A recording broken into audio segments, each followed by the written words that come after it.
Category is assault weapon bans. Would an assault weapon ban meaningfully reduce violent crime? No. So again, caveat layers. I'm always careful with languaging. Assault is an action, and the way that most people use the term assault weapon, I'm always going to push back against that.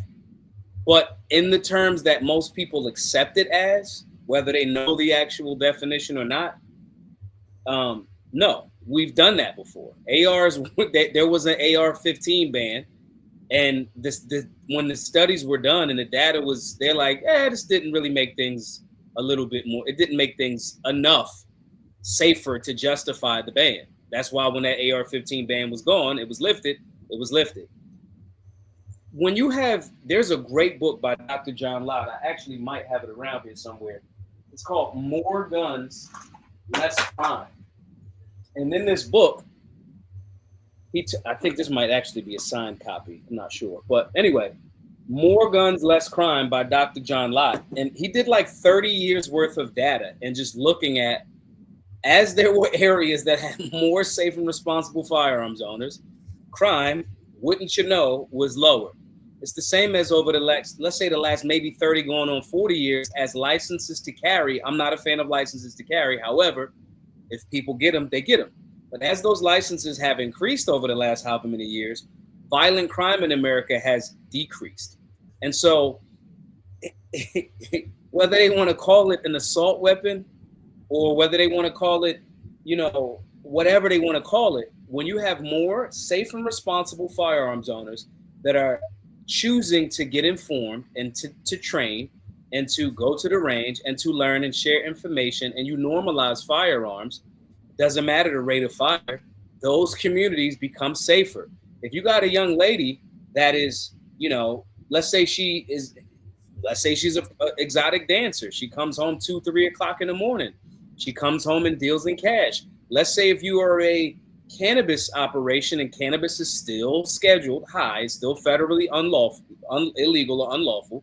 My point is, if people know that you got loads of cash on you, but they also know that you carry and you train or your team and all of the guys with you and ladies with you, there's less of a chance of you trying to rape that, woman coming home from the exotic dance club at 2 a.m.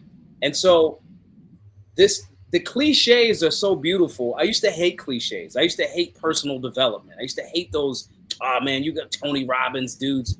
But in hindsight, those cliches and those very simple phrases are accurate more often than not. And the accurate phrase here is an armed society is a polite society. So you could try to shellac any type of weirdo name on a firearm or some type of arm, but the data is already very, very clear. And that book by Dr. John Lott came out a while ago.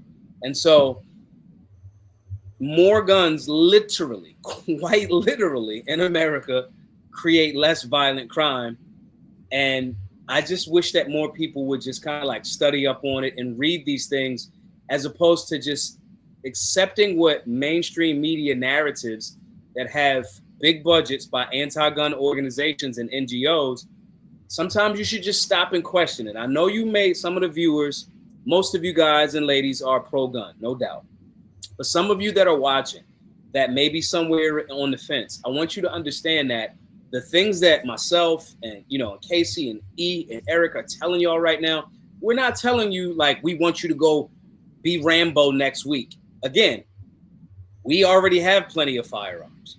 The argument is just be objective enough to listen to what we're saying and then do your own research outside of what the lies they're telling you. We're not crazy so-called gun nuts that just are like, violence all day. Absolutely not. The people that are lying to you are either lying to you about this for several reasons. One, they've done some things that if they knew they did, you would probably shoot them for it. Or two, they're about to do some things that if they do it, you probably shoot them for it. And so we just want people to just have an open mind and look at this, base it on the data, base it on your right to defend yourself, base it on your ability to respect other people's property rights and those people that view the world the same way, pro-gun people are 1,000% going to respect your property rights, your body, your choices, your all of those things. So we just want to make sure that people are understanding that they've been lied to, but that is very, very clear. And again, like I said, that book by John Lott has been out for a while, and I just recommend or suggest everybody just check it out. But yes, the less guns would 1,000%. More guns will 1,000% create less crime, and it has.